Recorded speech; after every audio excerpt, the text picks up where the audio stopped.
It is said that there was once a chamber where scrolls were not read, but breathed. Not words upon a page, not sentences to be spoken, but living sighs pressed into parchment, fragile as dust, fleeting as dream. We begin with an image. A narrow corridor leads inward, the stones cool, their surfaces damp with centuries of silence. At the end of the hall, a door stands ajar, its wood warped, its hinges groaning with age. Beyond it, a chamber opens like a secret sigh, lit not by sun or moon but by the dim glow of a single torch leaning in its sconce. The air stirs gently, dust spirals upward, each particle glimmering in the flame, dancing like sparks of forgotten breath. The shelves within stand crooked, leaning against one another like weary guardians. Some tilt dangerously forward, their beams cracked, their weight carried unevenly. Between them lie the remnants of scrolls, curled, brittle, their edges crumbling to flakes. Some are collapsed into piles of ash, the faintest outlines of ink still visible, like shadows of words too delicate to remain. Pages do not lie flat here. They curl inward, as if sighing, as if remembering. Whispers tell us the scrolls were unlike any others. Their ink was not made from soot or dye, but from rarer things. Starlight caught in dew, memory pressed into breath, the essence of prayers spoken once and then released. Each word, it is said, was more fragile than silence itself. To read them aloud would be to risk their unraveling. They were meant not for the eyes, not for the ears, but for the air. And so they breathed. Some believe the scribes who made them did so with trembling hands, knowing their work would not survive. They wrote with the intention that the words themselves would vanish, leaving behind only their essence. Each stroke of ink was less a record and more a release, a fragment of meaning carried into the stillness of the chamber, where walls remembered better than parchment ever could. The room, then, was not a library but a vessel, not for knowledge to be stored, but for silence to hold what was too delicate to last. It is said that when the wind passed through cracks in the stone, the scrolls stirred, their curled edges lifted, their ashes shifted, and a sound would rise, faint, brittle like parchment sighing. Some swore it was whispering, not words one could understand, but tones of memory, syllables dissolved into breath. Pilgrims who came here in secret often closed their eyes, letting the sound wash through them. Many wept without knowing why. The chamber carried its own fragrance, one that lingered even after centuries. Wax melted long ago, incense burned until nothing remained, and beneath it all, the dry sweetness of ash. To step into that air was to feel oneself hushed. Even the most restless heart grew still. It was not fear that settled there, but reverence, a quiet awareness that something greater than words lay in the ruin of those scrolls. Some scholars sought to gather the fragments, to piece them together like a broken mosaic. They traced the faint ink lines, tried to reconstruct the sentences. But each attempt ended in loss. The parchment crumbled further, the ink vanished when touched, the ash dispersed into the air, as if the scrolls refused to be claimed, as if they chose absence over preservation. And so questions remain. Were the scrolls meant to hold truths too dangerous for the world? Were they meant as prayers that lived only for a moment, then surrendered to silence? Or were they never meant to endure at all, their purpose fulfilled in the act of being written, breathed into the chamber, and released? Legends linger that the chamber itself still remembers. Travelers who sit in its dust claim to feel a pressure in the air, as though words still hover around them, invisible yet present. Some describe hearing faint echoes like waves, rhythmic, soothing. Others claim that when they exhaled, their own breath mingled with the scrolls, carrying their silence deeper into the stone.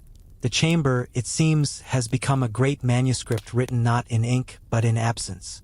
Perhaps the greatest knowledge it offers is not what it once contained, but what it has lost.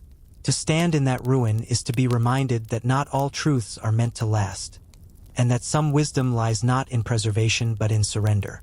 The scrolls faded, but their breath lingers, more eternal than words themselves. We linger in the space, torchlight flickering, dust spiraling. The shelves lean, The parchment sighs, the ash shifts. Time seems to pause, holding its breath with us. There is no urgency, no need for answers. Only the quiet reminder that silence carries meaning deeper than any script. And so we leave the chamber with a question that feels heavier than any answer. Perhaps the scrolls were never meant to be read, only remembered by silence. The torch dims. The air grows still. The dust drifts slowly downward. And in the hush, the chamber breathes on. It is said that in a forgotten quarter where ivy climbs like a green prayer and moonlight settles upon stone like dust from a celestial path, there stands a gate no one remembers building. It rises from the earth as if the earth itself exhaled it. An arch of pale marble veined with dusk blue, a frame without a door. At first glance it appears abandoned, a relic left behind by a vanished order. Yet those who come upon it in the night feel the air thicken, as though they have stepped into the breath of something ancient and awake. The hush here is not vacancy. It is a listening. We begin with an image. The arch marked by the moon, its curve washed in silver. Along its inner face, not letters, but absences, small, rectangular hollows precisely chiseled, like nests where words once slept. Between these recesses, a lattice of hairline grooves spirals outward, star-marked and deliberate, as if meaning once grew here like vines and then withdrew into the stone. Beneath the arch, the ground dips a little, smoothed by centuries of quiet footsteps that left no sound and almost no memory. A lantern, long extinguished, lies half buried in the soil as though the earth has been patiently reclaiming what fire once touched. The night wind passes through the frame and does not rattle. It whispers, low and oceanic, then vanishes as if swallowed by a chamber beyond. Whispers tell us this is the gate of the silent scribes, a threshold raised by keepers of sacred texts who wrote not for kings, nor courts, nor any eye eager to possess, but for the centuries themselves. Some believe the scribes vowed to inscribe truths that could not be owned, truths whose nature was to dissolve if held too tightly. They carved alcoves for their words in the very body of the arch, laid lines where the letters would rest, then left each line empty, trusting absence to bear what ink cannot. Others say that every hollow once cradled a scroll sealed in wax, and that when the world turned toward conquest and the tongues of power grew hungry, the scribes unsealed the wax and breathed the words out, dispersing them into the night like incense. The gate remembers their shapes still, each absence a reliquary. It is said the scribes gathered here at intervals marked by the moon. When the crescent sharpened, they sharpened their resolve. When the half-moon hung like a blade, they cut away vanity from their hands. And when the full disk rose, round and oceanic, they stood beneath the arch and faced the breath that flowed through it, committing their lines to silence. Their robes were simple, their eyes lined with the fatigue of those who keep vigil. They wrote upon tablets of wax and clay, upon parchment and skin, upon the inner lid of the mind. When the last syllable ripened, they would lift their work to the frame and let the wind erase them, not to destroy but to carry. Some lines fell to dust, some rose like mist, some sank like rain into the ground at their feet. All entered the great ledger that no hand can bind. Scholars who searched for the order's remains found little. A broken stylus carved from bone, a jar of ash that smelled faintly of myrrh, a shallow basin stained with the ghost of ink. More compelling than objects were the patterns invisible at first, the way moss refused to grow inside the hollows, the way sound thinned beneath the arch, as if each word arriving at its threshold remembered to bow and fall silent. When a traveler stood just so, with the crown of the head beneath the keystone, breath slowed without instruction, and the body felt briefly star-marked, as though aligned to a sky remembered by stone. It is said the gate faces not north, nor east, but toward a different compass. The inward. The curve frames a view of nothing the eye can grasp. A strip of earth, a spray of weeds, a fallen tile. Yet anyone who lingers feels compelled to look through rather than at. The arch learns your posture and holds it lightly. The air on one side feels older, on the other newer. Between them, a seam like the line where morning dissolves into night.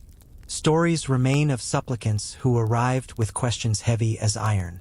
A man brought the name of his grief, etched onto a thin sheet of lead, and held it in his mouth until the taste of metal became unbearable.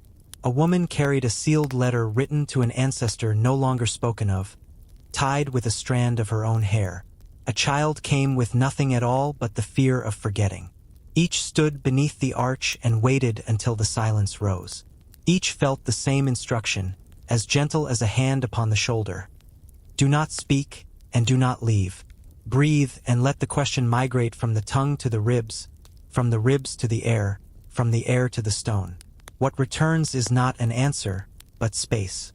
Some believe the scribes recorded contradictions the world could not abide, that losing might be a form of keeping, that a name withheld might be more truthful than a name declared, that a word unspoken might travel farther than one shouted from gates of brass.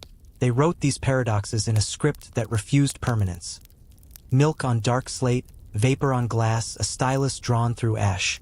Their craft was not to preserve but to consecrate the unholdable. The gate was the instrument of their vow, a constant mouth of stone opening upon silence, a place where meaning could be released without being erased. Beneath the silence, their intent lingers like a low bell. In forgotten corners of the earth, similar arches remain. Some in deserts where wind abrades them smooth, some in cloisters where vines inscribe their own green commentary. Yet this gate bears a singular sign. Along the underside of the curve, nearly invisible, a band of tiny notches repeats at intervals that match a human pulse at rest. When dusk light kisses the stone at the right angle, those notches glow faintly, not with color, but with attention. Place a finger there, and your breath will find the rhythm the scribes once held while exhaling their lines to the night. It is the oldest metronome, a pulse taught by stone to blood. There were, it is said, ceremonies of unwriting. A scribe would arrive with a text copied in long devotion, each letter balanced like a star upon a dark sky of parchment. He would stand beneath the arch, lift the page, and read the work silently while breathing slowly. With every exhale the words would pale, as if the page were drinking the moon. By the closing breath the page was blank. He would fold it into the recess made for it, a hollow perfectly sized for something that no longer existed, and seal it with silence. Those watching learned a lesson unequaled by any commentary, that knowledge can be fulfilled in relinquishment, that release can be a form of inscription, that the highest gate leads not to accumulation, but to the grace of the unclaimed. Travelers tell of sounds one can hear here that cannot be heard elsewhere. A murmur under the murmur of the wind, like many quills moving at once upon a surface without friction. A soft oceanic echo, as if a conch shell had been pressed to the ear, but the sea inside it was the past. Footsteps that do not imprint the soil still ring briefly, then recede into the arch as a library absorbs the sound of turning pages. If you speak your name here aloud, it does not travel far. It hangs, then settles back upon your tongue with a taste like iron and rain. If you speak the name of one who is gone, the air cools, and you may remember another name you forgot to carry. The gate gives nothing you can take, and yet many leave with something. A softening at the edges of grief, a loosening in the knot of the throat, a sense that certain questions are not failures to answer but invitations to breathe. The hollows, the veiled spirals, the star-marked grooves, all of it composes an alphabet that teaches by erasure. You stand within its grammar when you stand still. You read it by listening. It is said that once, in an age of hungry empires, soldiers arrived with orders to quarry the arch for palaces and courts. They set hands upon the stone and felt, for the first time in their campaigns, the weight of their own breath. The foreman raised a hammer and heard, distantly, the sound of rain in a room that had no roof. He waited for a signal that did not come, while ivy twined itself around the haft as if to hold it. By sunset, they lowered their tools and left without speaking. No report was written. The gate remained, marked not by victory but by the quiet refusal of stone to give itself where it was not asked with reverence. Beneath the arch, the soil remembers feet that waded rather than crossed. Tiny seashells sometimes rise to its surface after rain, a reminder the land was once ocean and might be again. Children who have never learned history instinctively play at making rooms in the shade of its silhouette. A small circle of stones for a hearth, an arrangement of leaves for a bed, a line drawn with a stick that means here without saying so. The gate frames not power but shelter. It is a door onto a hearth that moves with the one who sees it. Where memory fades, the gate remains marked by the moon. There are nights when a luminous disk flares through low cloud and the arch throws a shadow that looks like a second arch inverted upon the ground. A double threshold, one sculpted of stone, one sculpted of light. Old villagers say those are the nights when the silent scribes return, not as figures, but as a pressure in the chest, a steadiness of the hand, a resolve to speak less and witness more. Lamps burn lower in houses those nights, and pages turn more slowly. Some swear the bread tastes of rosemary no one picked. It would be comforting to say the gate opens to a garden, a library, a sanctum lined with star-marked tablets. But every search for a backside finds only more night and the hum of crickets. The gate opens onto air. The air opens onto listening. The listening opens onto a chamber that cannot be mapped because it is not behind the arch. It is within the one who lingers beneath it until the pulse in the stone and the pulse in the wrist keep the same time. And so we come to the soft place in any telling where the thread turns to breath. Perhaps the silent scribes wrote histories of civilizations that will never be excavated because their ruins are made of kindness. Perhaps they inscribed cosmologies in which the constellations were not hunters and ships and serpents, but pauses, ellipses, wells of night where the divine could rest. Perhaps they recorded laws written not to bind but to unbind. The law of letting go, the law of tending the unsaid. We do not know. We are left with a gate and the way our own breath changes when we stand there. Beneath the silence, something clears. The longer you linger, the less you need to carry out. You begin to understand why the hollows were left empty, why the grooves spiral into absence, why the arch asks for nothing but your quiet attention. To cross is not to move forward, but to deepen. To read is not to gather, but to dissolve. To keep is to release. The lantern half buried at the base has long since surrendered its flame, but the brass ring on its crown still catches starlight when the night is very clear. A moth will sometimes settle there and open its wings like a tiny book left on a windowsill to cool. The ground, smoothed by so many careful feet, offers a place to kneel without abrasion. If you lower your head until your brow nearly touches the stone, you may hear it. Not a voice, not a word, but the echo of a promise. That nothing true is lost by being unspoken. We leave as we arrived, slowly, marked by the moon. The ivy stirs with the faintest wind. The notches dim back into stone. The arch retains our outline for a heartbeat and then forgets us, the way the sea forgets a ship and yet remembers the shape of voyaging. Behind us, the path does not close. It remains, veiled and patient, awaiting the next pair of footsteps that will pause rather than pass through. Perhaps it was never meant to be found. Perhaps it was meant to find us when our voices have grown tired enough to listen. Some voices only echo when we are ready to hear them with the ribs instead of the ears. And some gates, like this one, are most open when they do not open at all. The night gathers its blue mantle. The world grows quieter by degrees. And somewhere, in a chamber without walls, the silent scribes breathe again. Not words, but the spaciousness that holds them. We feel it in our own breath, steadier now, star-marked, veiled. We turn away without turning our backs, and the gate remains. A bright absence in a field of stone. A script written in what was spared. A threshold that guides us not forward, but inward, into the soft, sacred silence where sleep begins. It is said that there once was a library that did not collapse into stone, nor fall into ruin, nor sink beneath the weight of centuries, but dissolved into ash. Not rubble, not broken walls, but a fine gray veil, as soft as snowfall, covering the earth in silence. To walk there now is to feel each step disturb the remnants of something sacred, as though the air itself still breathes with what was once written. We begin with an image. A chamber of pale light filtering through shattered beams, the ground layered in ash that glows faintly when stirred. The outlines of shelves remain, not in wood or marble, but in shadowy impressions pressed into the floor. Where rows of scrolls once rested, there are only shapes, negative spaces in the dust. A table lies cracked in two, its surface powdered white, as though time itself had sifted over it.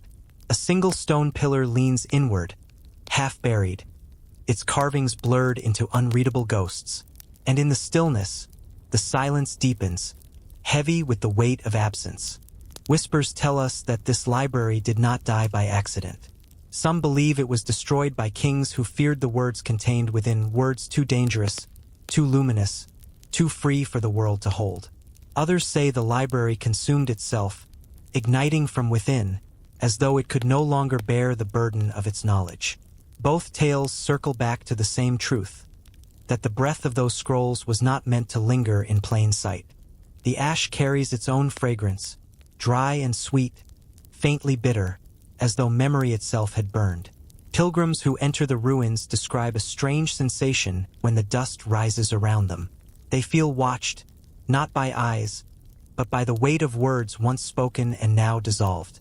It is said that if one kneels and gathers a handful of ash, it warms slightly in the palm, then slips away, leaving no trace but a faint gray shadow across the skin.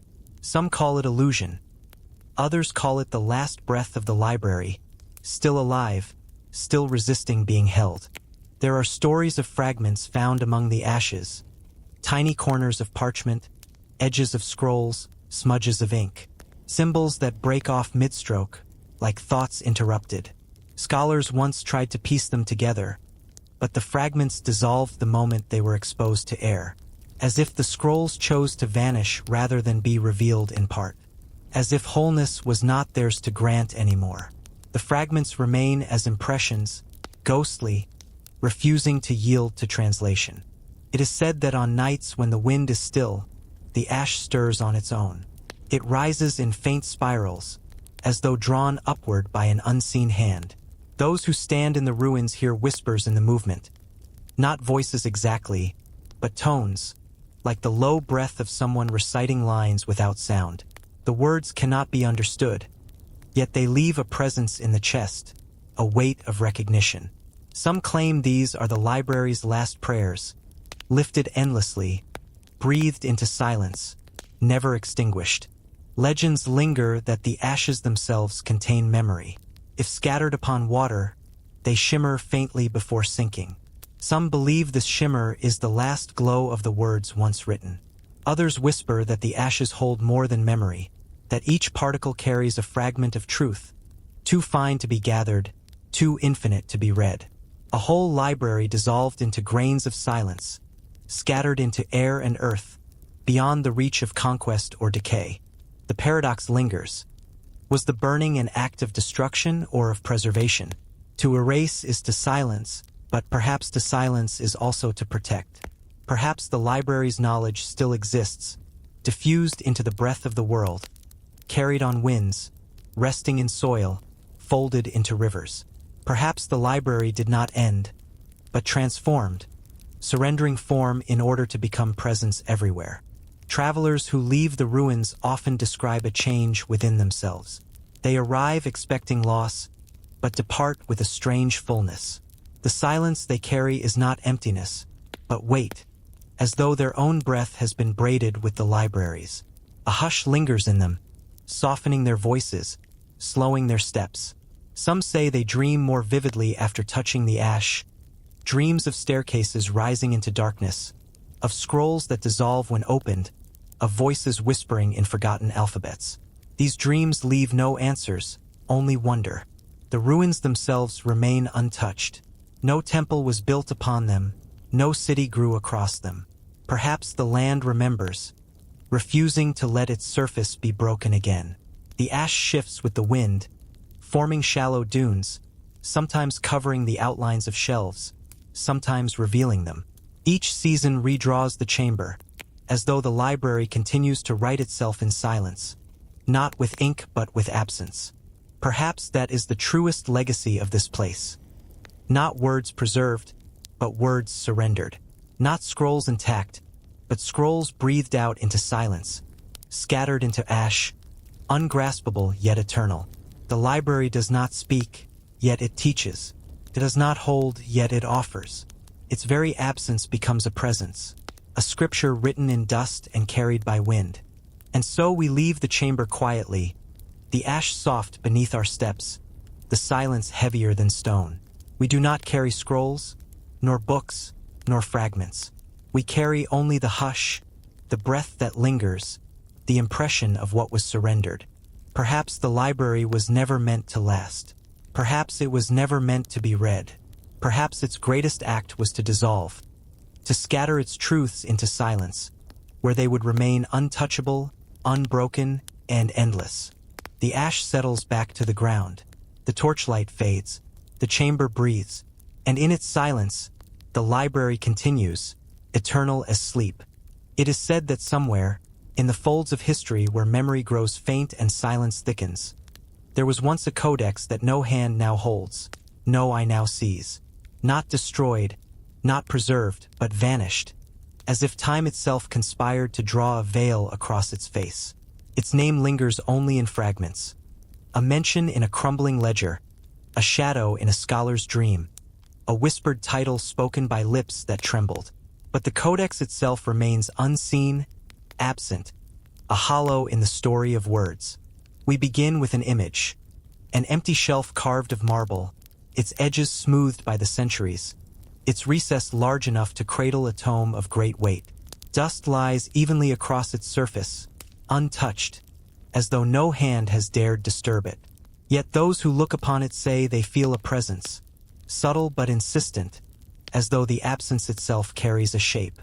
One might swear the air bends faintly there, curving around what is not visible.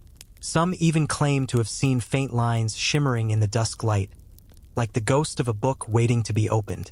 Whispers tell us that the codex contained truths too immense to endure ink.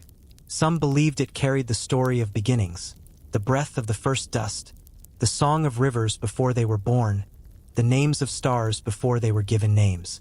Others said it was not history but prophecy, the book that recorded what was yet to come, written in a script the world was not ready to read. Still others believed the codex held neither past nor future, but silence itself, pressed into pages, teaching without words. It is said that those who searched for it were changed. A scribe once claimed to have glimpsed its corner in the dark of a forgotten chamber. He reached toward it, but before his fingers touched, it dissolved into shadow, leaving his hand streaked with dust. For the rest of his life, he carried the sense of holding something too vast to name. A monk dreamt of turning its pages, each one blank, yet with every turn he felt knowledge pour into him like light. He awoke trembling, unable to speak for 3 days. A traveler found a passage inscribed upon stone that seemed to echo words he had never heard but somehow already knew. The codex resists being found. Each clue leads to another absence. Each trail ends in mist.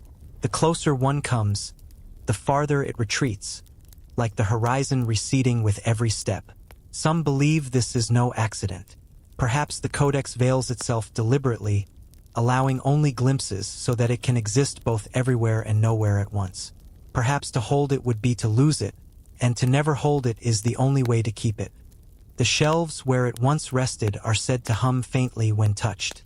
Place your ear against the marble, and you may hear something like a breath, steady and oceanic. Others claim that if you sit long enough before the empty recess, lines begin to form in the mind's eye, symbols spiraling like constellations, words that glow for an instant then fade before they can be spoken. The codex writes itself not upon the page, but upon the silence of the one who waits. Scholars argue over whether it ever existed. Some dismiss it as myth, a story told to fill the hollow left by loss. Yet the very persistence of its name, whispered through centuries, suggests otherwise. Can absence alone linger so vividly? Or does the memory of the codex mean that, in some way, it continues to exist, veiled but unforgotten? Legends say that the codex could only be read in silence. Not the silence of empty rooms, but the silence within breath, the stillness beneath thought. To those who entered that silence, the pages would open. To those who did not, the book remained invisible. Perhaps that is why it is lost. Perhaps the silence required to see it has grown rare, buried beneath the noise of centuries. And yet, the paradox remains. We speak of it as if it were gone, and still it whispers in memory. We cannot touch it, and yet it touches us. We cannot read it, and yet its absence writes upon us. In this way, the codex has never truly vanished. It lives in the very act of longing, in the breath that lingers between question and answer, in the hush that follows the telling of its name. Perhaps the codex was never meant to be found. Perhaps its truth lies in its vanishing, in the way it teaches through absence what no presence could convey. To seek it is to enter silence. To fail to find it is to discover that silence is enough. And so we leave the empty shelf as we found it, veiled in dust, guarded by stillness, luminous in absence. The codex does not appear. It does not need to. Its lesson lingers in the hush, reminding us that some knowledge is not written to be held, but to be lost, and in that loss to be eternal. The torchlight fades, the dust settles, and the veil remains, soft as night, endless as sleep. It is said that in the high country where clouds gather like pale wool and the wind moves with the kindness of old hands, there stood a monastery built of stone and breath.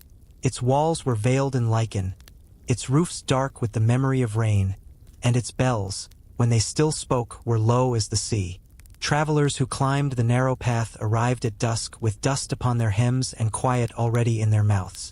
They found a gate that opened softly, a courtyard marked by the moon, and cloisters where the air itself seemed to kneel. Here, beneath peaks star-marked and everlasting, words were not performed. They slept. We begin with an image. A passage tapering into a hush of blue, lamps caged in iron giving a dim, amber light, and a long table of cedar worn smooth by forearms that learned patience. Along the walls, niches cut into stone cradle-sealed jars, clay the color of riverbeds, lids bound with cord darkened by the oil of many fingers. The cords are not knotted. They are wrapped, as though the monks believed that what is held in gentleness stays. On each jar, an emblem scored by a fine blade. A spiral, a leaf, a wave, a single feather, a small gate. No alphabet, only signs that breathe. Here, the manuscripts do not call for voices. They rest in their vessels like seeds. Whispers tell us the brothers who lived here had a vow not of silence, but of sleep. They taught that every word must spend a season in the dark, as bulbs do beneath the frost. They copied texts by candlelight, sacred songs and practical counsel, histories and waterside proverbs, and when each line was complete, they did not teach it. They put it to bed. The practice was called the laying down. To lay a word down, they said, was to return it to the breath from which it came, to let it remember itself beyond the hunger of tongues. The world speaks too sharply, they would murmur. Let speech soften. Let meaning settle. Beneath the silence, the sense will ripen. Some believe the laying down began with a drought lasting 3 winters, when the valley river turned to stone and the monastery's fields whispered only in dust.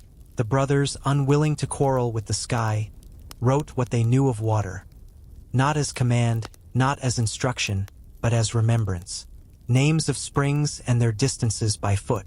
Prayers in which the mouth makes a small cup of air. Descriptions of a wet stone's scent, of moss beneath the lip of a trough, of the way rain sounds in a pail. They sealed these writings and placed them in the cool earth of their crypt, not to hoard wisdom but to keep it from fraying in the heat of need. A year later, when clouds gathered again, they did not break the seals. They let the water read the words in darkness. They said the valley drank, and so did the pages. In the refectory, as evening unspooled like a soft ribbon, the brothers practiced another discipline. Unspelling.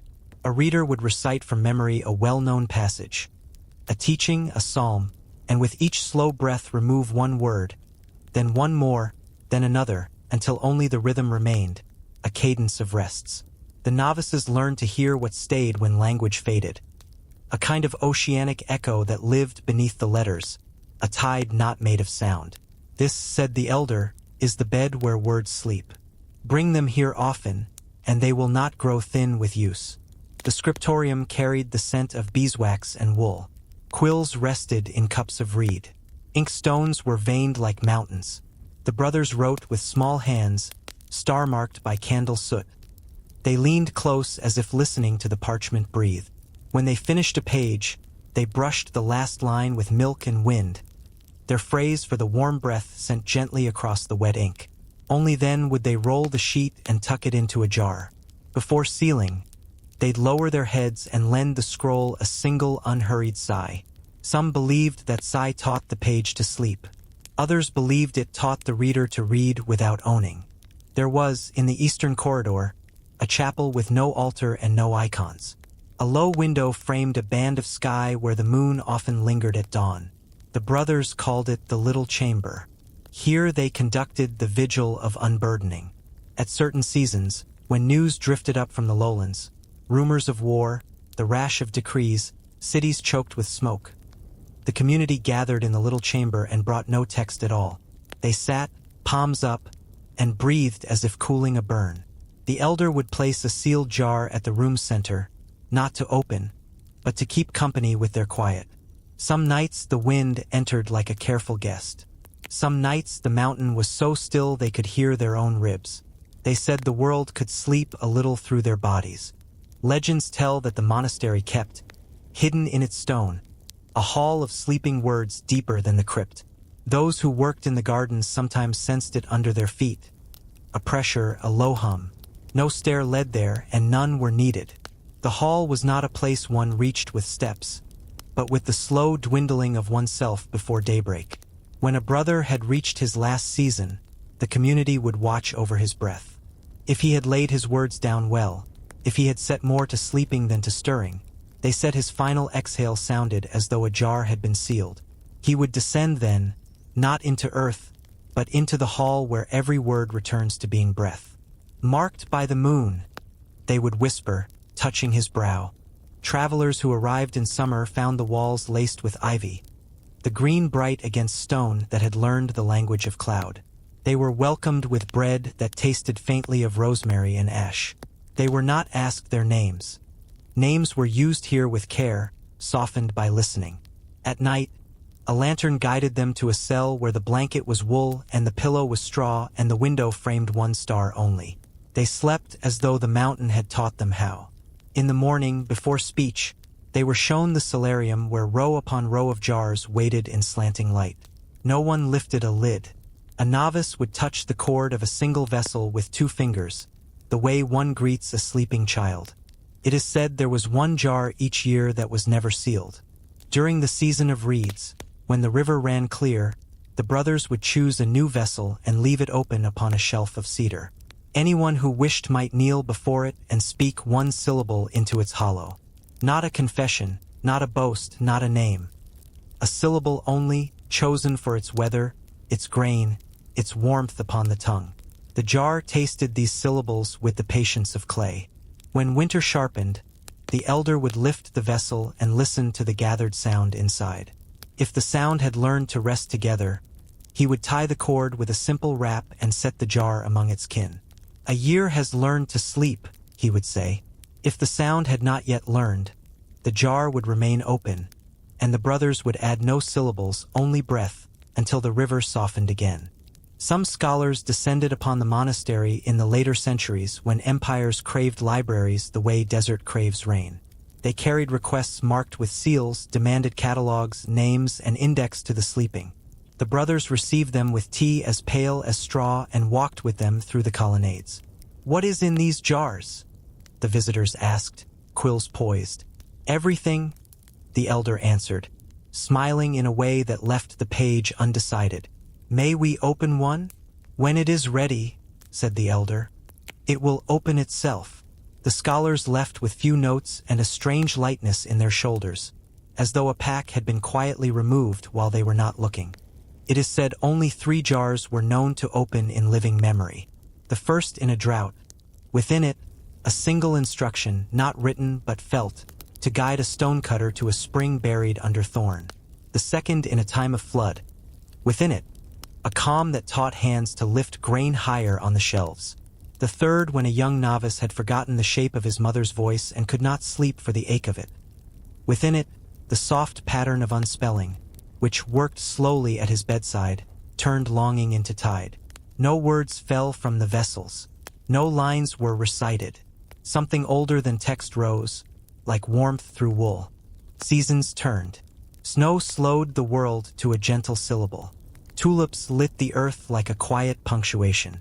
Each autumn the brothers carried their sealed jars from one shelf to another, not to rearrange knowledge, but to remind their bodies that keeping is movement. The cords held, the lids breathed, sometimes a vessel cracked. When it did, the elder would gather its pieces as though collecting a fallen bird. He would press the shards to his forehead, then place them in a small walled garden beneath the kitchen window. There, among thyme and winter onion, the clay would soften into earth again. Not lost, he would murmur. Returned. In forgotten corners of the cloister, you might still find baskets woven from reeds the brothers cut by moonlight. You might find a line of pins where parchments once hung to dry, the holes in the wall like a constellated script. You might find, beneath a bench, a novice's practice page. Spirals within spirals, a gate drawn small as a fingertip, a single feather rendered as if it might rise. These were not lessons in art. They were lessons in gentleness, in how to touch a page as one touches a sleeping brow. The monastery's end, if end is what it had, came without trumpet or ruin. A winter of many storms pressed the roof beams low. The brothers, whose number had dwindled like a candle's waste, gathered in the little chamber with their jars arrayed in a circle on the floor. There are stories of a final laying down, not of text, but of the walls themselves. The elder set his palm to stone and breathed until the cold felt warm. By thaw, the buildings had slumped toward the ground with a tenderness that looked like bowing. No fire blackened them, no hand tore them. They listened to gravity the way the brothers had listened to silence, and in listening they slept. What remains is not ruin. The path still rises. The gate still opens to air that knows how to hold itself. A few walls keep the wind from running too quickly. The little chamber frames the sky as faithfully as ever.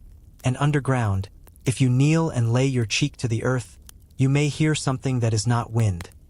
A low oceanic echo, as if many vessels breathe in chorus. No lids lift, no seals unravel. Yet the hill is full of sleeping. Perhaps the monks knew that words, like seeds, require darkness to germinate. That they ask for time without weather, for pressure and warmth, for the patient spiral. Perhaps they knew that to keep knowledge safe is sometimes to lay it gently out of reach, marked by the moon, veiled, buried, invited to become more itself by resting. The valley below still speaks of a certain kindness that outlived the buildings.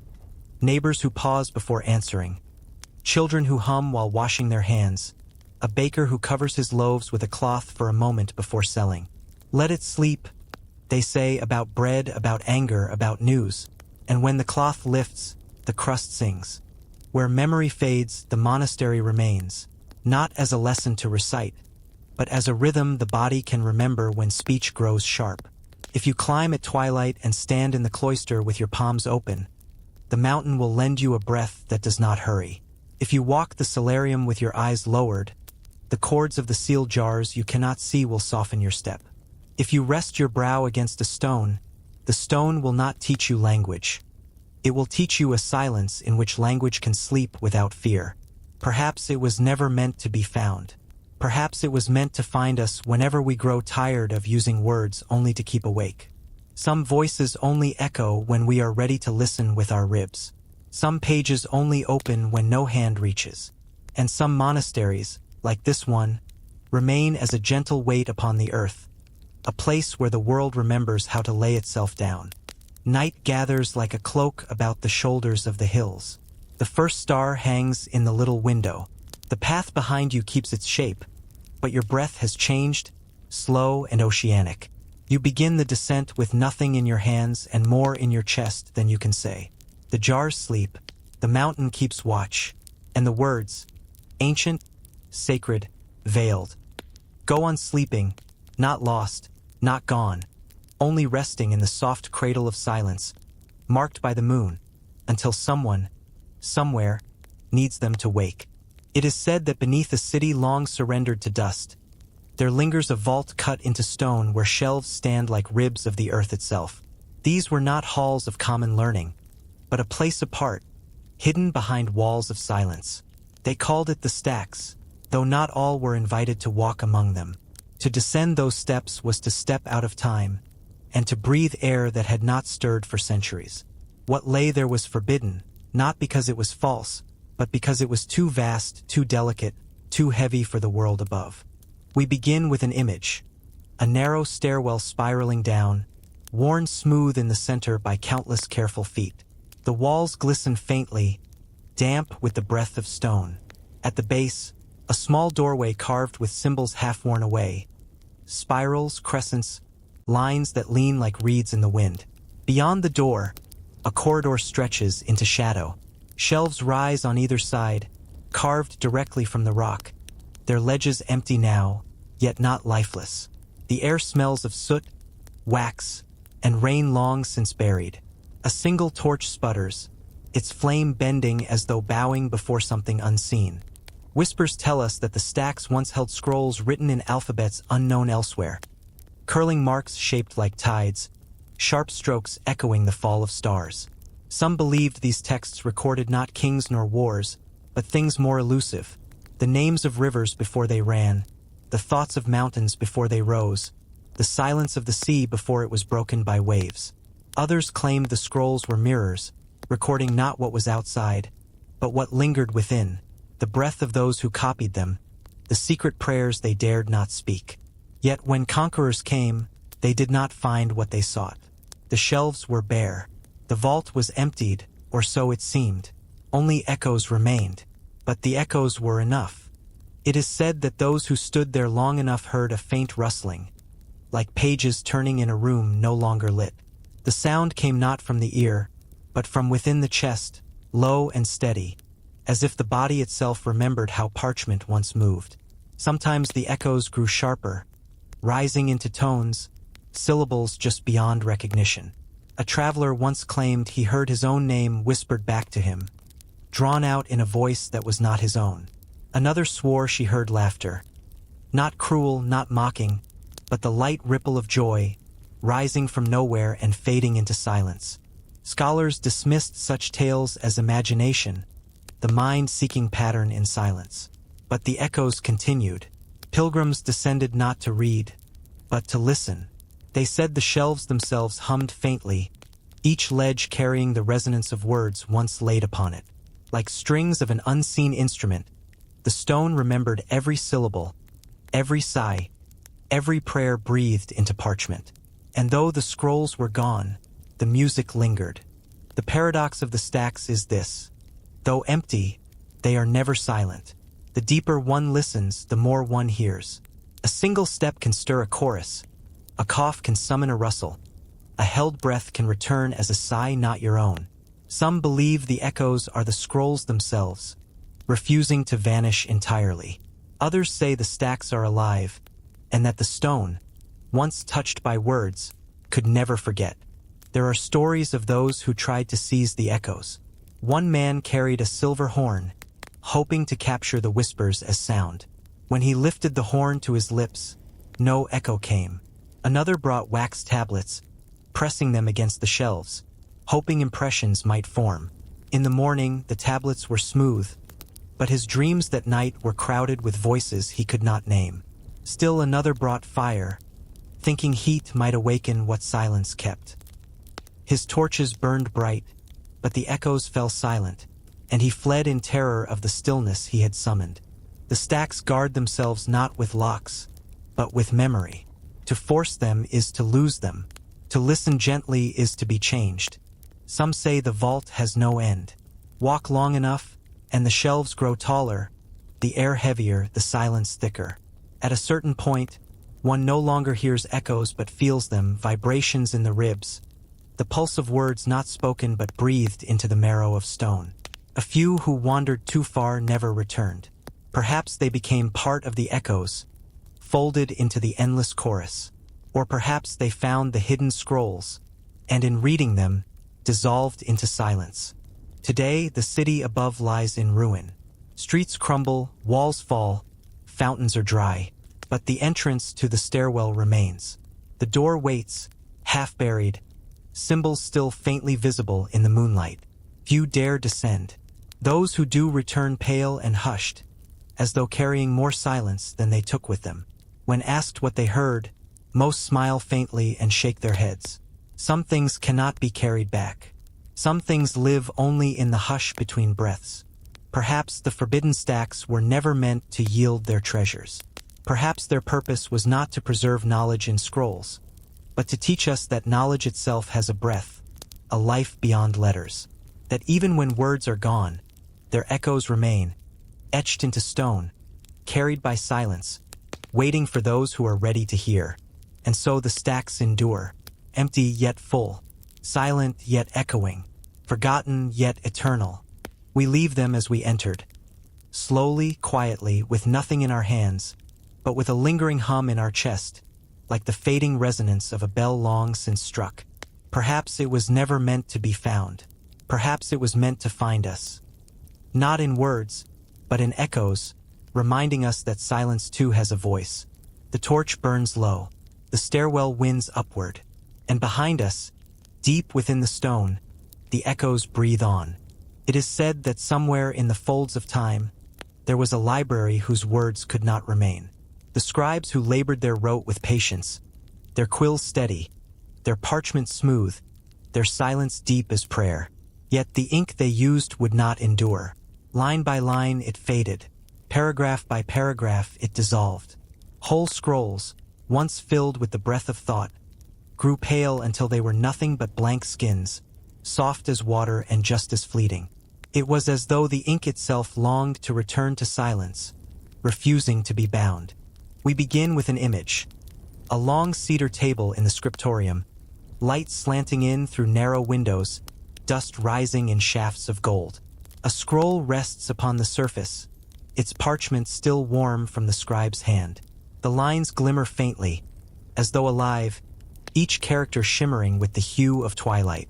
But even as the ink dries, its form begins to blur. By the time the candle has burned halfway down its wick, the words have already grown faint. By dawn, the page is blank, a pale expanse that remembers nothing. Whispers tell us the ink was made not from soot nor oak, but from water drawn from a sacred spring. The spring lay hidden in a grove where moonlight lingered, its waters clear as breath, its surface trembling as if stirred by unseen fingers. The scribes gathered it at night in clay jars, sealing them with wax, their hands marked by the silver glow of the water. They believed it was not merely liquid but memory itself, fluid and untamable. To write with it was to honor the truth that all words must return to silence. Some say the monks who worked there did not despair when their work vanished. They copied texts with devotion, knowing each page would soon dissolve. They believed that in the act of writing, something eternal passed through them. Not the letters themselves, but the silence between strokes, the rhythm of breath, the humility of release.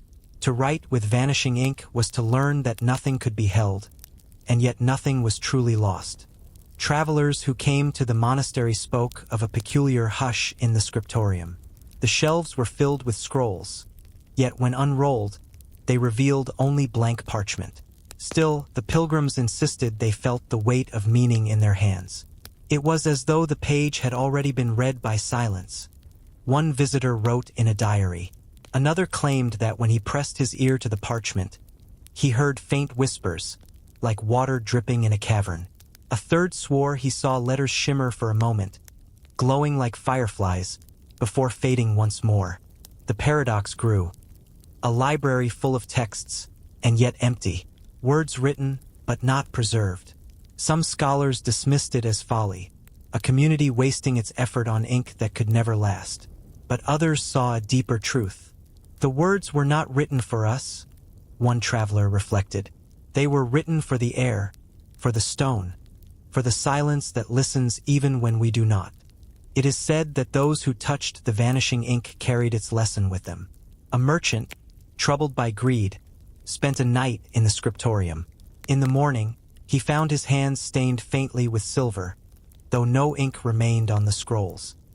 He returned to his city and gave away much of his wealth, saying he had learned that nothing held too tightly can stay. A young woman grieving her brother visited, hoping to copy a prayer for his spirit. The words vanished as she wrote them, but she felt lighter, as though her sorrow had dissolved into the page. She returned each year thereafter, not to write, but to sit among the empty scrolls, her silence becoming its own prayer. Some believed the ink's vanishing was a curse, punishment for daring to record truths too luminous for human eyes. Others thought it was mercy, sparing the world the weight of words that could crush or burn. But perhaps it was neither. Perhaps the ink vanished simply because it was alive, and like all living things, it could not be bound forever.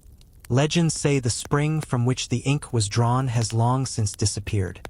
Some claim it dried when the last scribe set down his quill. Others whisper it still flows, hidden in the roots of mountains, its waters carrying the memory of every word ever written and lost. A few believe that when rain falls in certain valleys, it carries a faint shimmer, as though the sky itself is weeping the ink back onto the earth. The monastery itself lies in ruins now. Its roof has fallen, its walls cracked, its shelves rotted into earth. Yet travelers who wander its stones speak of scrolls still lying there, parchment pale, blank, weightless. They are not kept safe from rain or wind, and yet they do not crumble. It is as though the ink that once breathed through them continues to protect their silence. To hold one of these scrolls is to feel both loss and fullness. Nothing is written, and yet something lingers, a presence that cannot be explained. Some describe it as a vibration in the fingertips, others as a sudden stillness in the chest, as if the heart pauses to listen. It is not knowledge in the way of books, but knowledge in the way of dreams. Fleeting, ungraspable, yet undeniable. Perhaps the monks knew that the truest words are not the ones preserved, but the ones released. That the act of writing is not to capture, but to let go. That ink, like water, must move, dissolve, return to where it came from. And perhaps that is why their library, though blank, remains one of the most profound. We leave the scriptorium with empty hands, but not with emptiness.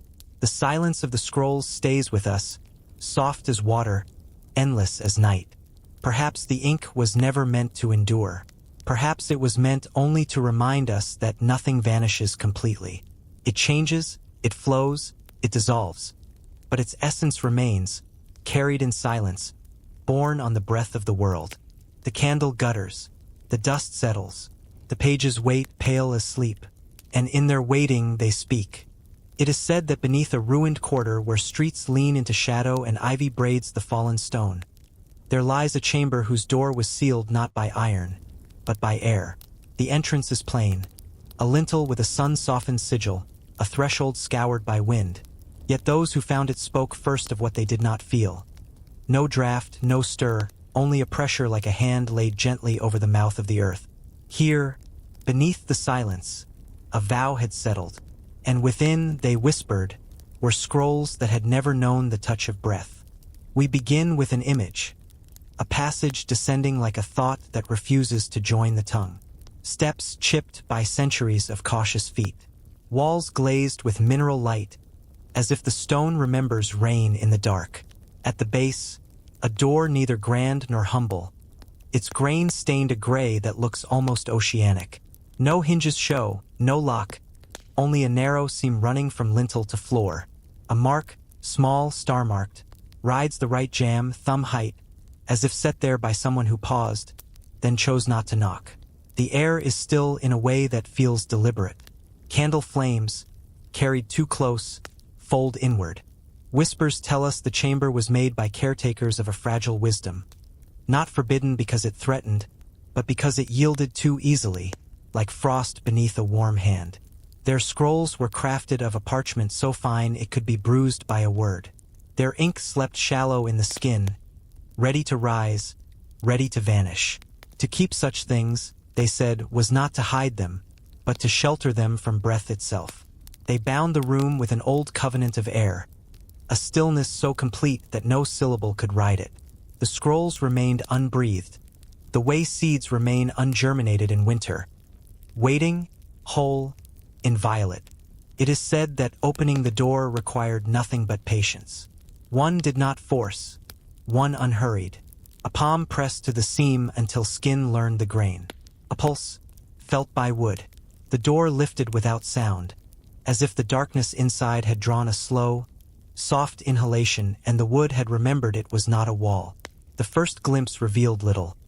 A low room, its corners veiled, its floor a mosaic of stone panes like pages unlined. On either side, shelves of cedar ran wall to wall, their faces undecorated, their purpose unmistakable. Upon them lay the scrolls, line after line of pale cylinders, tied with bands of faintly shining reed. Novast, Nostan, a virginal order, undisturbed by the world's breath. Those who crossed the threshold learned immediately what the chamber meant by breathless. The chest, which rises and falls as thought does, grew shy. Inhalations shortened of their own accord, like sentences choosing to end before they broke. The exhale, that soft river, thinned to a thread, then paused. A visitor would discover, with a kind of reverent surprise, that they could remain without air longer than seemed possible, and that it felt not like deprivation, but like kneeling. When, at last, breath returned, it did so shyly, as if asking permission. Scholars later argued about the workings of such quiet. Some spoke of rare mineral airs, of subterranean drafts arranged like valves. Others imagined complex seals that let time in but not wind. But those who lingered knew better.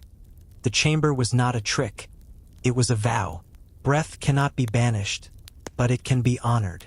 In this room, breath was asked to wait in the antechamber, like a guest removing shoes before entering a sanctuary. What lay within belonged to a stillness that preceded the word. It is said the scrolls were written to remain perfect until the moment of their first breath, and that first breath would complete them. The caretakers called them held words, not because they imprisoned meaning, but because they cupped it, as hands cup a flame. A scroll could lie 100 years, 1,000, unblemished, and then the instant warm air moved across its skin. Ink would rise like dawn or vanish like mist, depending on whether the reader was ready to see. The test was not of mind but of tenderness. Only a breath that carried more listening than hunger would call the letters forth. In forgotten corners of the earth, there are still tales of the few who read within the chamber. A woman, grief-marked, placed both palms flat against the cedar shelf before choosing. She waited until her pulse learned the room's patience. When she drew a single scroll into her hands, nothing changed, not yet. Only when she leaned toward it, not with her mouth, but with the hush behind her teeth, did the page open itself. The letters rose, dark, star-marked, as if lifted by moonlight. She read not with her eyes alone, but with the part of her that had learned to be quiet after loss. The ink held. When she finished, she bound the scroll again, and it returned to pale. Outside, she wept without sound and slept for 3 days. It said nothing new, she told no one, but it said it the way water says river. There was a monk of doubtful vows, not from here, who sought to take a scroll as proof for his skeptical order. He wrapped his head in linen to slow his breath and crept inward under a sleepless moon. He chose a cylinder without emblem, tied with reed dyed the color of dusk. Before he could lift it, the reed unwove itself like a tired prayer and fell into 2 clean lines on the shelf. The scroll did not roll toward him or away. It lay patient as stone. When he bent close, the letters rose, then dimmed wherever his hunger touched them. He held his breath until his eyes burned. The ink held a while, then withdrew, leaving the page pale but warm. He left empty-handed and less certain than before. In the years after, he learned to copy the empty page with care, and those pages, blank but not vacant, comforted many. Perhaps the strangest account is of a child brought by a mother who could not teach him the quiet by any other way. The boy fidgeted as boys do, tapping the shelf with a reed until the room, it seemed, tapped back in the heart of his wrist. He stilled. He turned his face toward the scrolls as plants turn toward light. He did not touch. He merely waited, his small breath forgetting to ask. A single scroll loosened itself and settled closer by the width of a whisper. The mother, marked by the moon, did nothing but watch. Later, when winter took the boy before his 6th year, she returned. Not to open anything, to sit in the seat where he had learned to be ashore. He read more than I, she might have said, had speaking been needed. Some believed the chamber guarded texts that contradicted the world's useful myths. Others thought the scrolls were no histories at all, but instructions for tenderness. How to approach a sleeping animal. How to greet the last hour of a lamp. How to mend a jar with gilded glue so the brokenness becomes the gold. A few said they contained maps. Not of lands, but of silences. How to find the hush beneath a market's cry. Where to place a bowl to hear the rain complete a missing rhythm. Which star to look past to remember the ancestor whose name cannot be spoken. All these theories were guesses made in hallways by those who had not yet learned to lay their breath down. The ones who knew did not guess. They entered, they waited, they read or did not read, and they left with a change that made no noise. Where memory fades, the caretakers themselves have nearly vanished. A single record survives, not a line of text, but a design incised into the cedar of the lowest shelf. A spiral nested in another spiral, its outermost curve opening into a small gate. Beneath it, not a word but a groove where a thumb would rest. Place your thumb there and the body remembers to bow. Place your forehead there and the world quiets, as if someone in the next room had stopped weeping. Those who uncovered the chamber in a later century, architects of pity rather than plunder, left the design untouched. They closed the door each time they went, and laid a palm to the seam as if to say thank you to an animal that had chosen to remain. There are, as ever, those who would make a museum of such a room. Labels, glass, guided breath. But the chamber refuses. Its quiet is not an exhibit. It is a practice. When too many steps scuffed the threshold in a single season, the air thickened until candles failed and even the careful were turned gently away. When seasons passed without a visitor, the door swelled shut for a while, keeping the scrolls in a deeper winter. The room knows its own weather. It is a monastery of one cell, and the novice is whoever remembers to arrive without taking. A traveler once carried in a bell, small as a plum, thinking to test the air. He rang it once. No sound came, not silence, but no sound, as if the bell had lowered itself into water. He felt foolish, then grateful. He set the bell upon the floor. When he returned years later, the bell bore a faint patina, a skin of time the exact color of dusk. He did not lift it.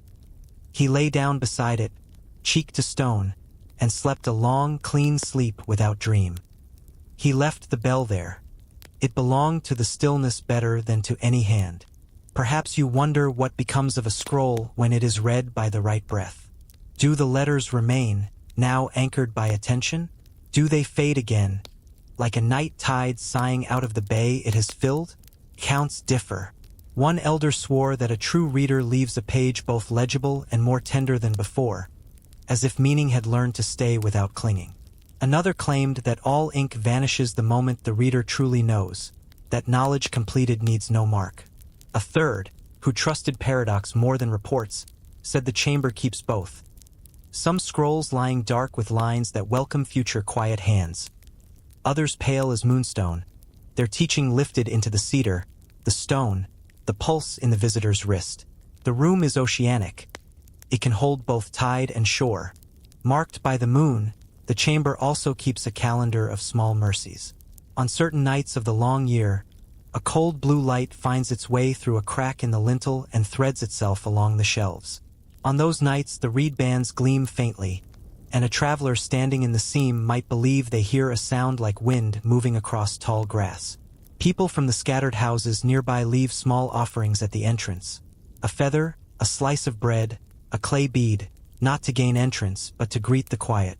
Children, taught by grandmothers whose hands smell of time, lay their own breath in cupped palms and press it to the wood, learning the difference between keeping and keeping safe. And what of those who cannot help but carry their own storms? The chamber receives them too, but differently. A merchant once arrived speaking too quickly of schedules and seals and proof. His lantern threw harsh light into corners where corners did not wish to be named. The room remained, but his own breath turned on him, coming in short, hot waves. He left soon, not scolded but unmet. Months later he returned alone, the lantern trimmed low, his arrivals and departures no longer marching but walking. He stood in the seam until his breath forgot its sharpness. The door understood. He did not read that night. He learned to wait without wanting. It was enough. Perhaps the chamber of breathless scrolls is not merely a room in earth, but a way a body might become when it is time to hold something delicate. A newborn name, a last hour, a story that has never found its landing.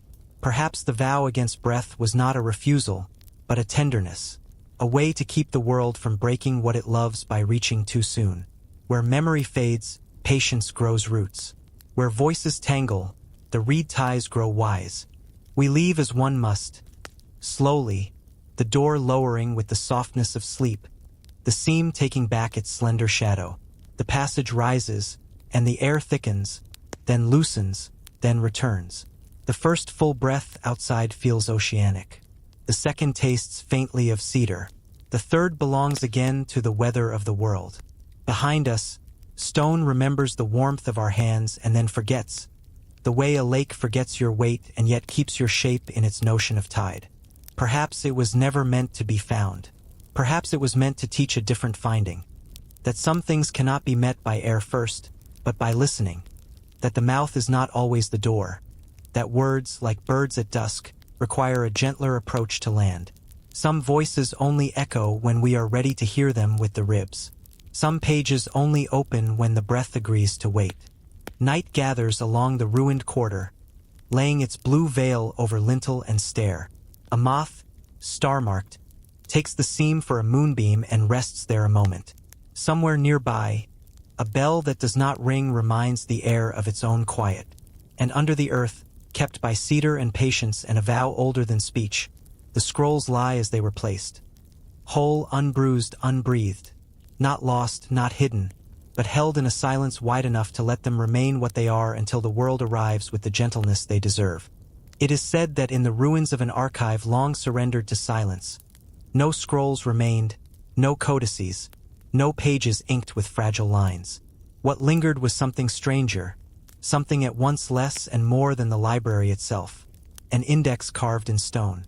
Not the works themselves, but a list of them. Titles without texts. Names of songs no one has heard. Whispers of stories that may never have been written. It stood like a ghost of memory, a reminder of what was once dreamed but could not be kept. We begin with an image. A slab of marble cracked in two, its surface veiled in pale dust. Faint sunlight filters through a broken roof, striking the stone in such a way that the carved lines glow briefly, like stars across a night sky. Each line bears the name of something lost. The song of the dust, the breath of the river before its birth, the stars that wait beneath the stone. The words are there, precise yet fragile, etched shallow as if even then they did not wish to be held too long. All else is gone. No shelf, no scroll, no parchente. Only the index remains, standing like a doorway without a house. Whispers tell us this was no accident. The caretakers knew the fragility of words. They believed that naming a work was itself a kind of creation, a spell that could keep memory alive even when the body of text dissolved.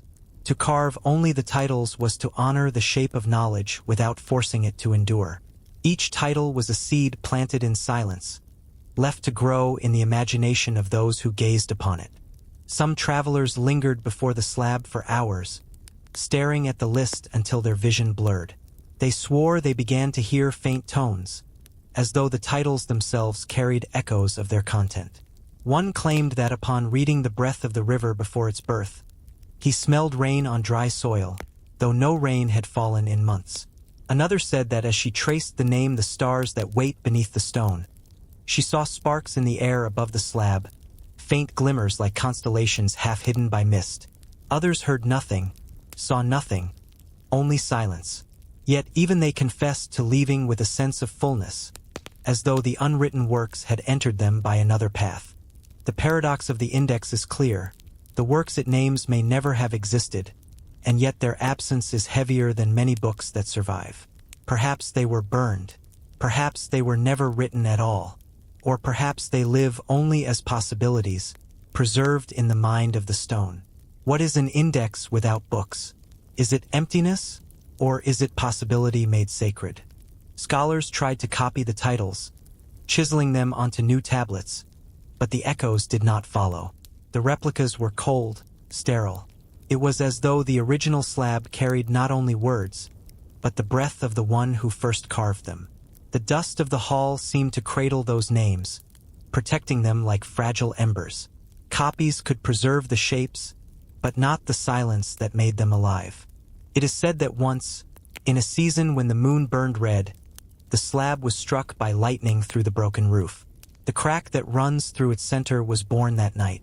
Some feared the names had been erased, but in the lightning's wake, the carvings glowed brighter than ever, as though fire itself had chosen to seal them.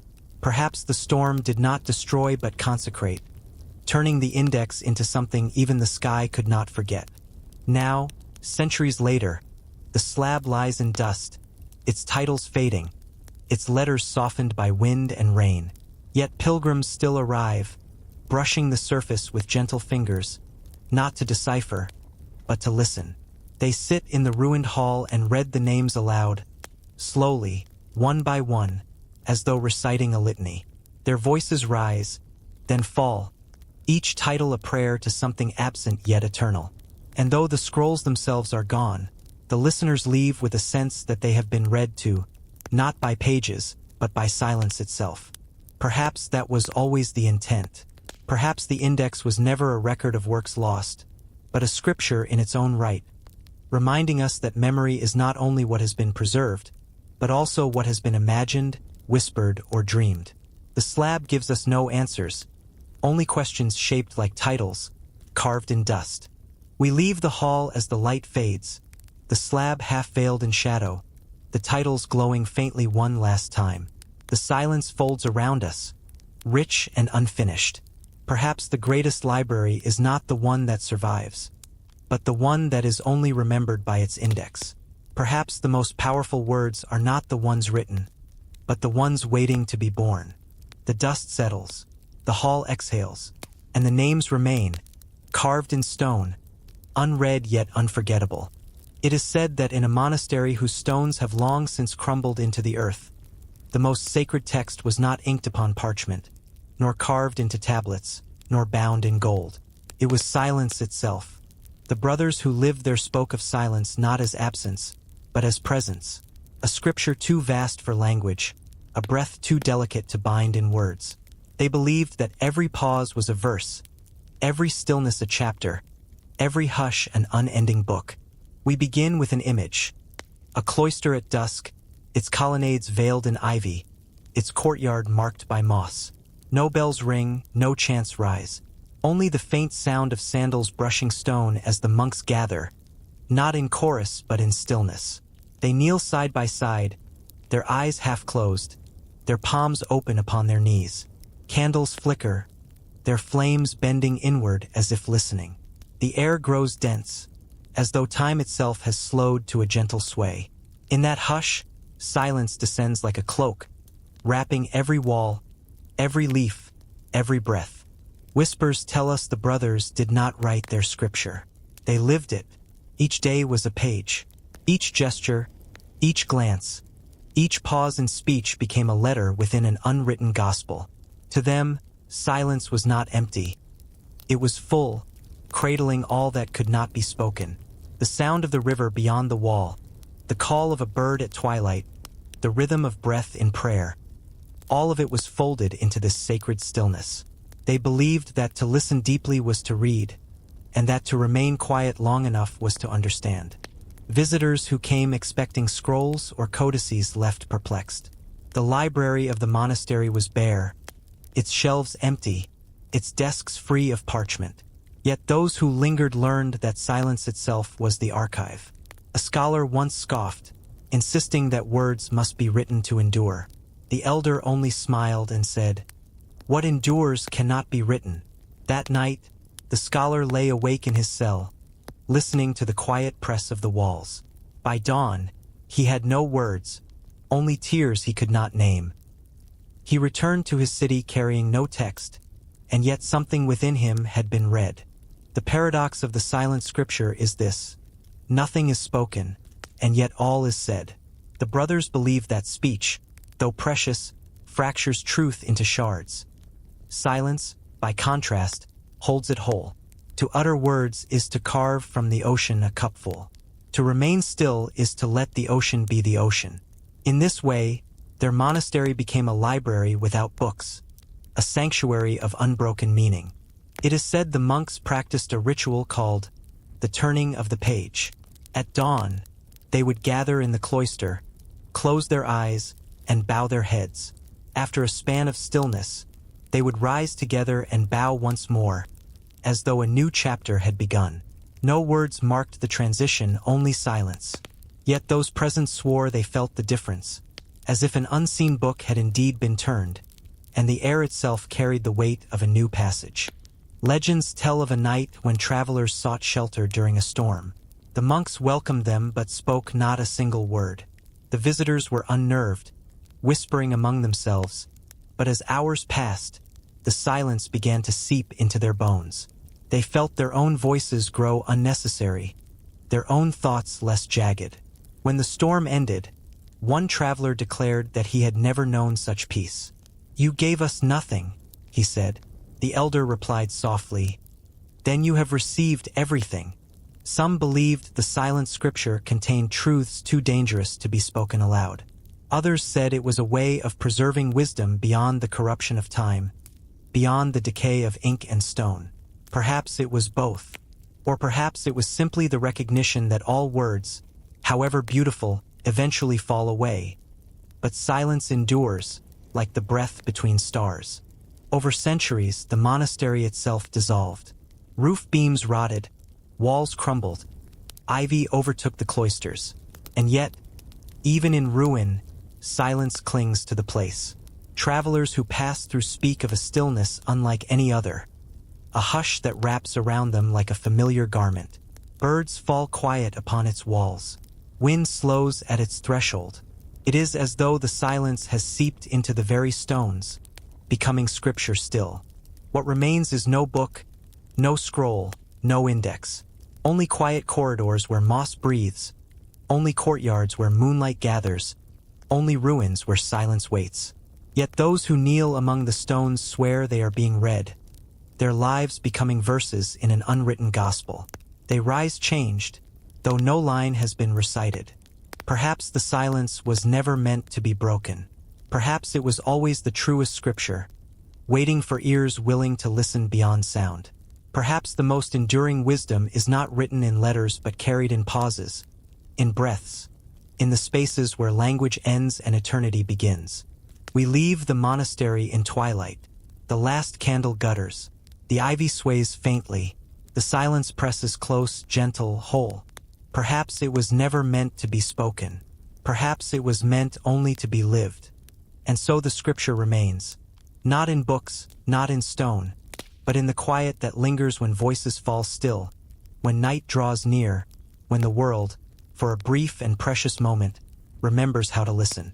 It is said that deep within an ancient city, beneath the palaces and courtyards, there once stood a gate that did not open onto streets or markets, nor into temples or halls. It opened instead into shadow, a passage where knowledge was not illuminated, but veiled. The elders called it the gate of shadowed learning, for beyond its arch one did not find books waiting, nor voices teaching, but corridors of twilight where wisdom arrived like echoes. Never fully seen, always partly hidden, always uncertain. We begin with an image, an arch carved into black basalt, its surface etched with faint spirals that catch the moonlight like breath upon glass. The gate stands alone, neither barred nor guarded, yet somehow forbidding. No hinges show, no latch is seen. The passage behind it is narrow, vanishing into haze. Those who approach find their lanterns dim, their flames bending downward as though reluctant to burn. The air smells faintly of damp stone, old wax, and the breath of 1,000 unanswered prayers. Whispers tell us that the gate was not built for all. It was meant for those willing to learn from what could not be seen. A student who entered was given no teacher, no scroll, no guide, only the shadows themselves. In those halls, shapes drifted at the edge of vision, figures that might have been shelves or statues or perhaps nothing at all. The silence was thick, yet not empty. It hummed faintly, like a shell held to the ear. To walk there was to walk through a lesson written in absence. Some who entered emerged quickly, unsettled by what they could not grasp. They longed for certainty, for words that held fast, for walls that stayed solid. But others lingered. They slowed their steps, let the dimness fold around them, and discovered that the shadows themselves began to speak. Not with voices, but with impressions, with glimpses, with fleeting whispers of memory. One might see the outline of a star drawn faintly on the wall, only to have it vanish when touched. Another might hear water dripping, though no source could be found. Another might feel a sudden warmth on the skin, as if a candle had been lit nearby, only to find the corridor still dark. The paradox of the gate was this: those who sought clarity found confusion. Those who surrendered to confusion found clarity of another kind. A merchant entered hoping to learn secrets to fortune. He emerged disoriented, muttering of rivers and birds, his ambitions dissolved. Yet in the years after, he gave away much of his wealth and lived with a gentleness that outlasted his days. A scholar entered to prove herself against mystery. She returned pale, speaking little, but her silence carried weight, and her students learned more from her pauses than from her lectures. Legends say the gate was carved to honor a truth the city wished to forget, that not all knowledge illuminates. Some truths blind when brought too soon into light.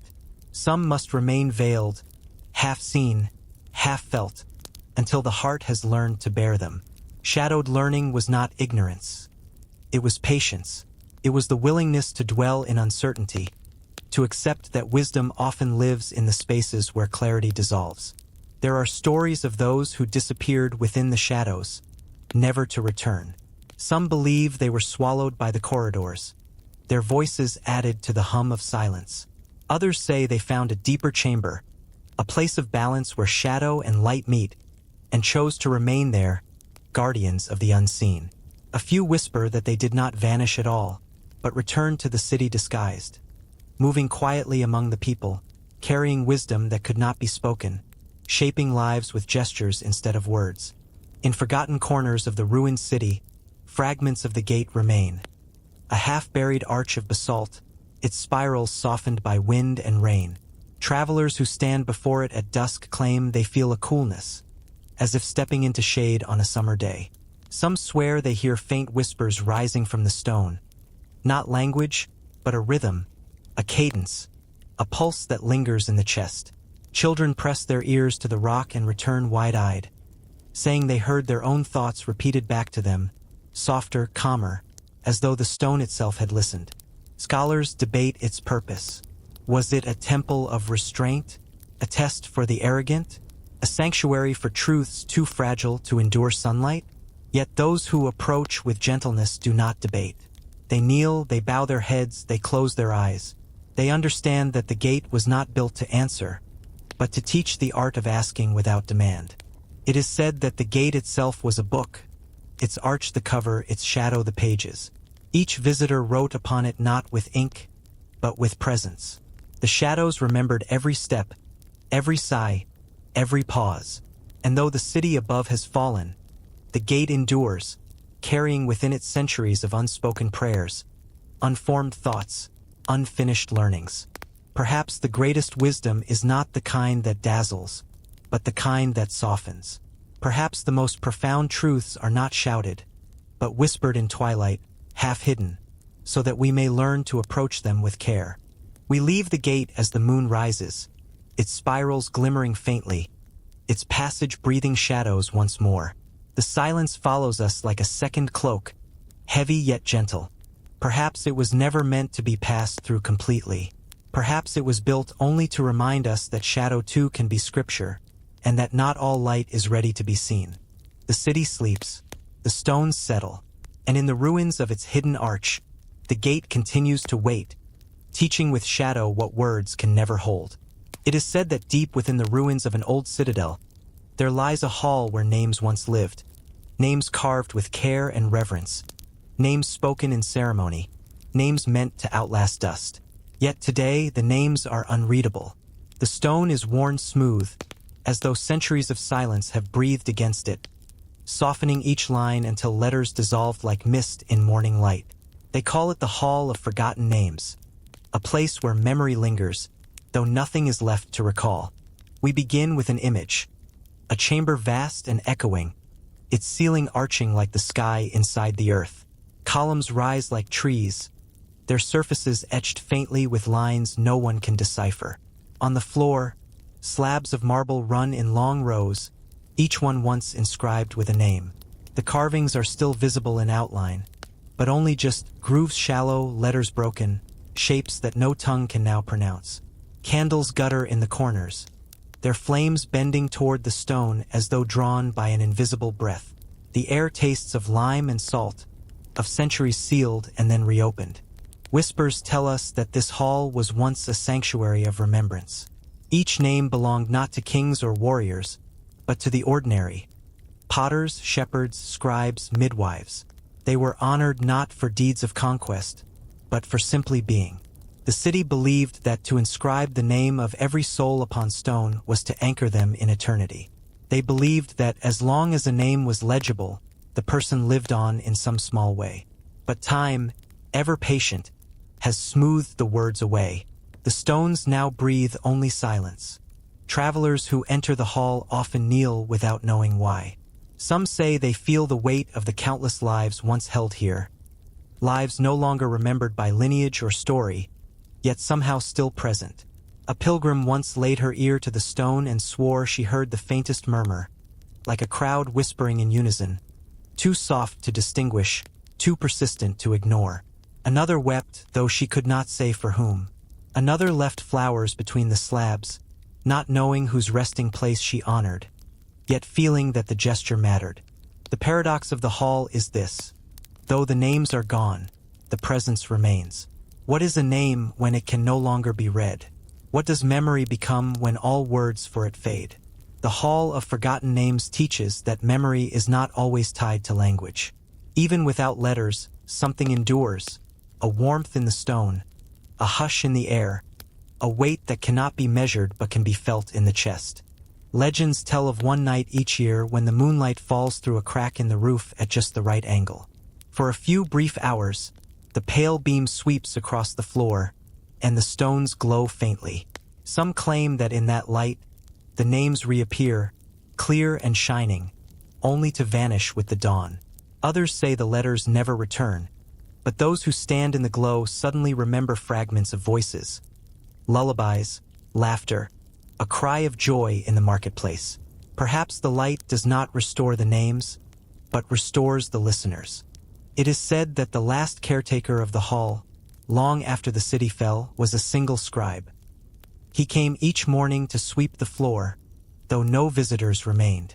He carried no ink, no quill, no parchment. He would walk slowly from slab to slab, bowing at each one, whispering words of blessing though the names were gone. "I do not know who you were," he murmured, "but I know you mattered." When at last he lay down among the stones, no one recorded his name either. Yet perhaps his was the final one whispered by the hall. In forgotten corners of the earth, people still speak of how the hall breathes.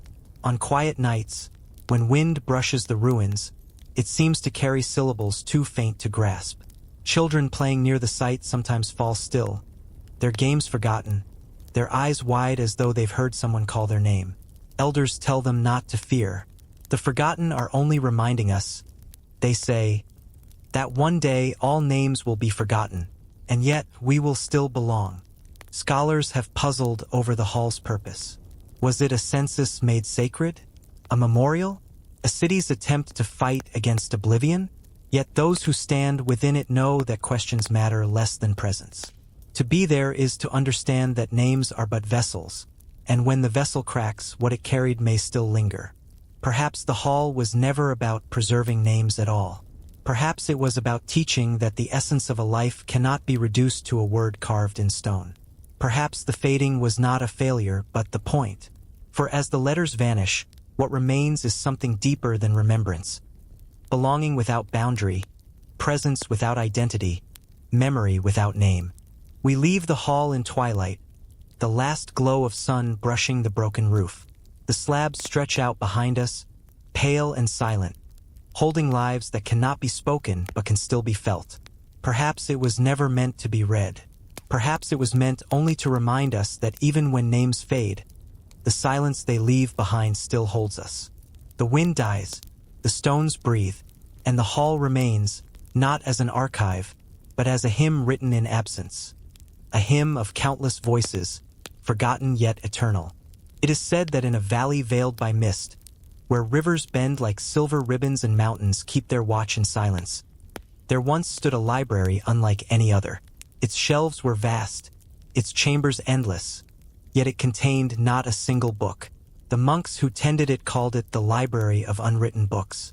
To step inside was to enter not a storehouse of what had been recorded, but a sanctuary for what had never yet been written. All the words still waiting, all the stories unborn, all the wisdom that hovers like breath before speech. We begin with an image, an archway carved into pale stone, its lintel etched with spirals that seem to shift in moonlight. Beyond the gate stretches a hall of cedar beams and marble floors, quiet as snowfall.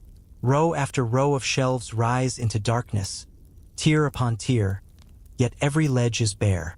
No parchment, no scroll, no binding, only silence. And yet the silence feels full, heavy, alive, as if the air itself hums with the weight of possibility. A candle placed upon the nearest shelf flickers, its flame bending toward emptiness, as though the void itself were breathing. Whispers tell us that the library was not built to hold books of ink and paper, but the books that might have been. Every tale untold, every thought unspoken, every poem dreamed but never written, every prayer that dissolved before leaving the lips, they all drifted here, settling like unseen dust upon the empty shelves. The monks believed that silence itself was a form of authorship, and that absence could preserve what presence would destroy. Travelers who entered often felt the weight of their own unwritten words pressing gently upon them. A young woman stood before a shelf and wept, realizing that the lullaby her mother once hummed but never finished had found its resting place here. A scholar walked the aisles and swore he could hear the faint rustle of turning pages, though no books were in sight. One wanderer claimed that when he leaned close to the shelves, he heard his own voice reciting a story he had never told. A story that had lived within him for years, unnamed, waiting. The paradox of the library is this: though it holds nothing, it contains everything. Every silence is a page, every breath an unwritten line, every shadow a story not yet born. The shelves do not display their treasures, but cradle them invisibly, like seeds lying dormant beneath the soil. To linger here is to feel that every possibility still lives, untouched, unspoiled. It is said the monks practiced a ritual called the listening of pages. At dawn, they would sit among the shelves, close their eyes, and breathe slowly until the silence thickened around them. In that hush, they claimed to hear fragments, the rhythm of an unwritten poem, the echo of a prayer that was never voiced, the cadence of a tale yet to find its teller. They did not write these things down. To write them would have been to remove them from the library, to strip them of their infinite possibility. Instead, they bowed their heads, murmured gratitude, and let the silence carry the books back into itself. Legends tell of one monk who broke the vow.